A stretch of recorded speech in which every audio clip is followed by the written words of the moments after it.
What's going on, family? Welcome back to another episode of Darnell Does It. First off, I want to give a little disclaimer. I am by the airport, so if you guys hear airplanes a lot, don't worry about it. Y'all know what it is. But today we're going to be doing the inner and outer tie rods on the passenger and the driver's side of a 2004 Toyota Camry. So I'm going to show you all the tools that you need. So here we go, guys. You're going to need a jack stand, a jack. You're gonna need your 4-way lug wrench just to take your tire off and then jack the car up and set it on the stand for safety reasons. I have 2 jack stands, so I will be using 2 jack stands. And also we have the inner and outer tie rod kit from Detroit Axle. I will put the description, put it where I got it off Amazon. Detroit Axle, they're a pretty good brand. So yeah, I'll put the part number down in the description so you all will be able to see that.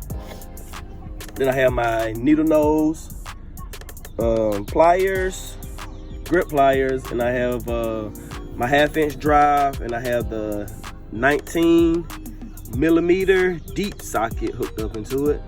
And I have my 3/8 drive, and I'm sorry, y'all. I didn't have a socket to fit it, so I kind of might be using the O2 sensor socket for this. Y'all forgive me, I do better.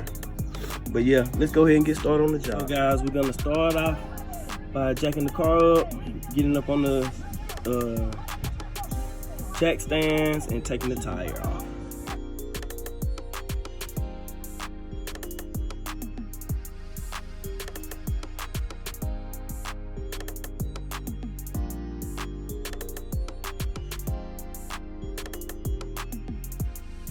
Also, guys, it's one tool that I forgot. This is the main tool that you need to do the job. Is an inner tie rod tool. So you can get this at your local parts store, and they loan it out for you.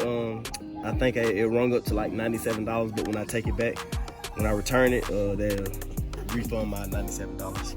So yeah, you definitely need this to get the inner tie rod out. So guys,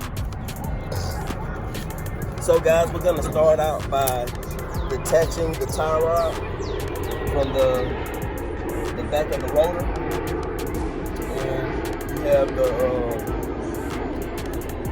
clip around the bolt. You just take the clip off, and after that, you just unscrew the bolt, and that'll be that part of getting the tie rod disconnected. Let me bring it in so you guys can see. So we have to take that clip out, take this bolt off, and it'll detach the tie rod from the actual rotor. Pretty simple job.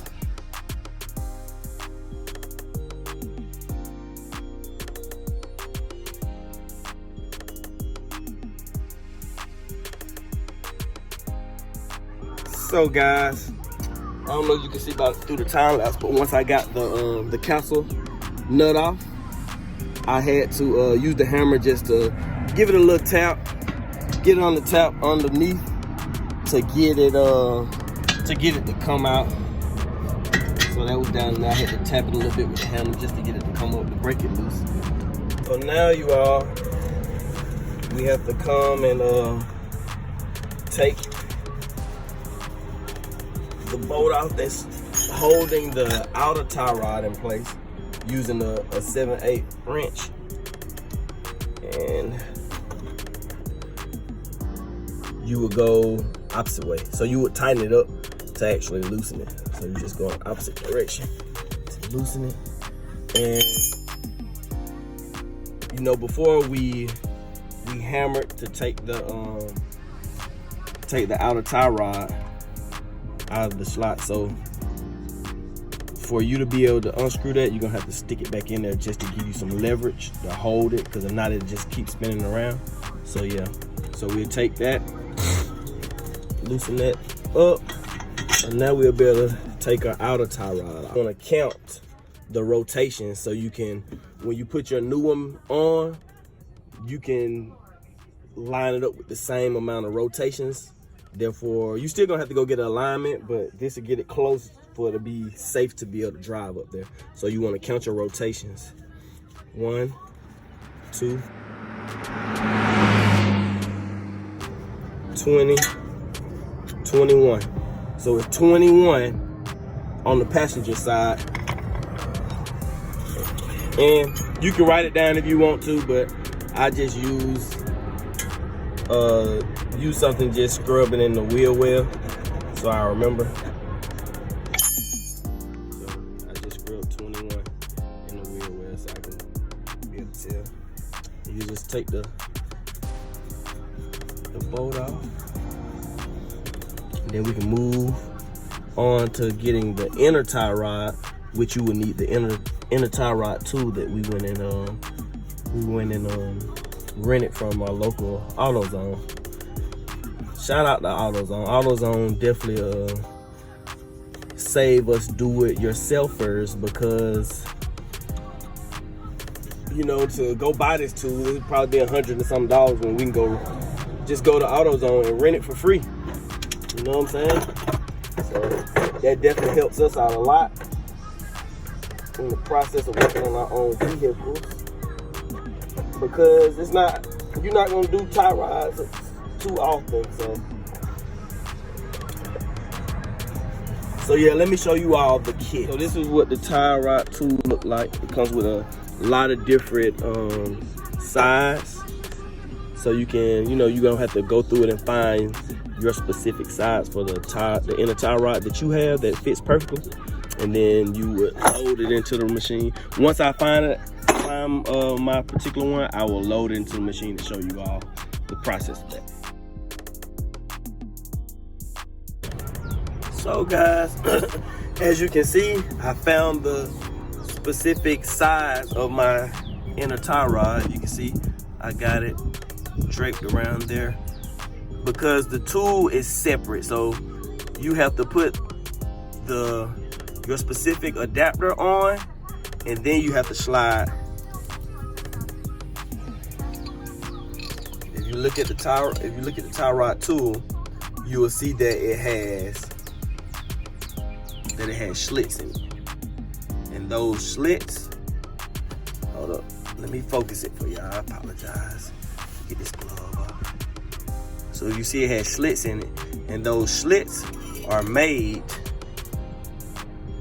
to go on the adapters. You see the 2 slits on the adapters. So you would take the tie rod tool, let me get my glove back on, and slide it up the tie rod, and you would insert it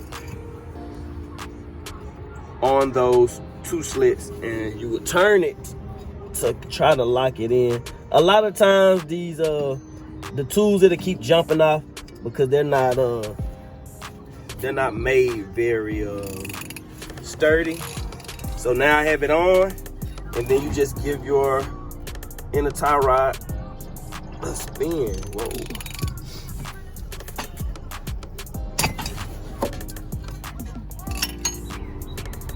So, as you can see, I used my inner tie rod tool and I broke it loose, and it just comes off easily. Once you break it loose, it comes off very easily.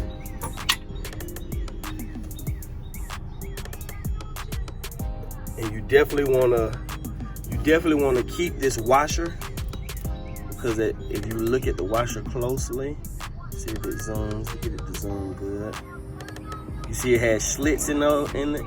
If you look in the housing of where your tie rods go in, you'll see that it has 2 indentions on both sides, and that is to help it, to keep it in place so it won't slip. So definitely keep that washer. So once you get the old part off, you want to get the new part and kind of line them up to see if they match, and these pretty much line up pretty good.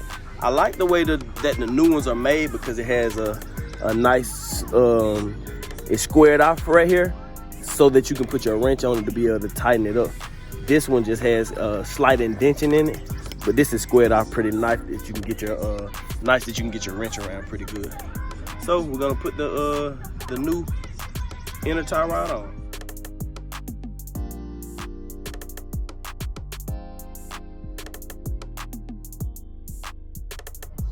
Okay, we got our inner tie rod back on, and we'll begin the process of putting the outer tie rod back on. Don't forget to put your boot back on, and it has a clip on it to hold the boot.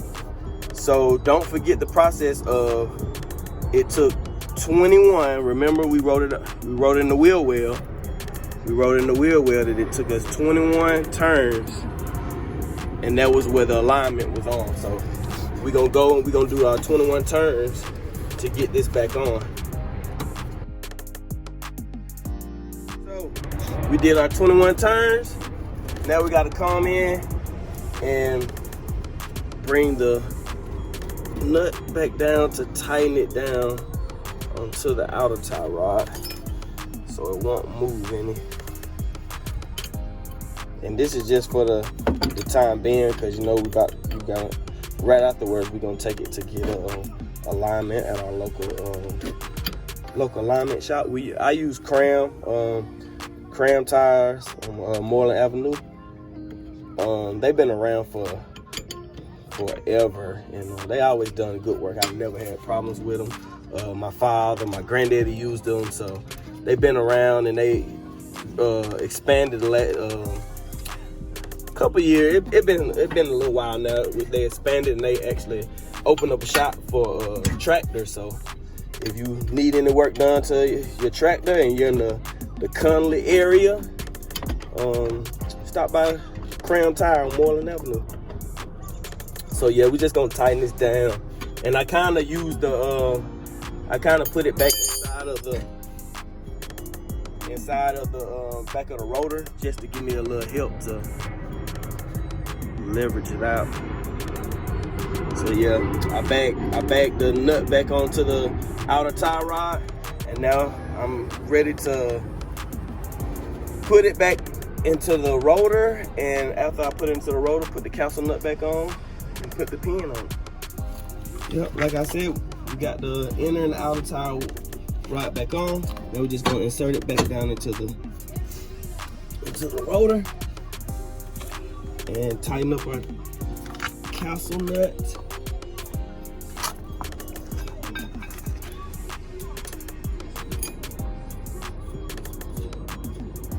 You might have to try to move it around a little bit to get it to go down there pretty good so we can get it on. Okay, there we go. So that's what you want. That's what you're looking for before you get in and put the nut back on, because you don't want to use the nut to tighten it down. So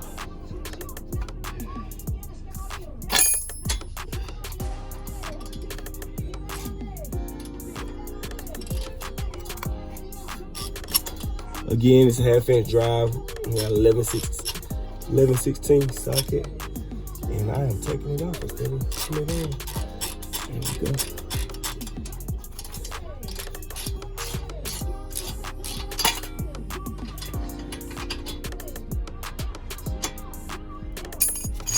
Line the hole up. Put your pin through there. Yeah. This pin here is just to hold the capsule nut in place, so you ain't never got to worry about it coming off while you bumping all around the road. And stay tuned, because I got rotors and brakes. So I got rotors. I'm just waiting till the next brake job, and I'm gonna change the rotors out too. So stay tuned for that. And you just put your tires back on, and this job is complete.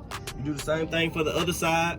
And always remember, it's always good to get an alignment after you replace your tie rod. So guys, that's a wrap for our 2004 Toyota Camry inner and outer tie rod replacement.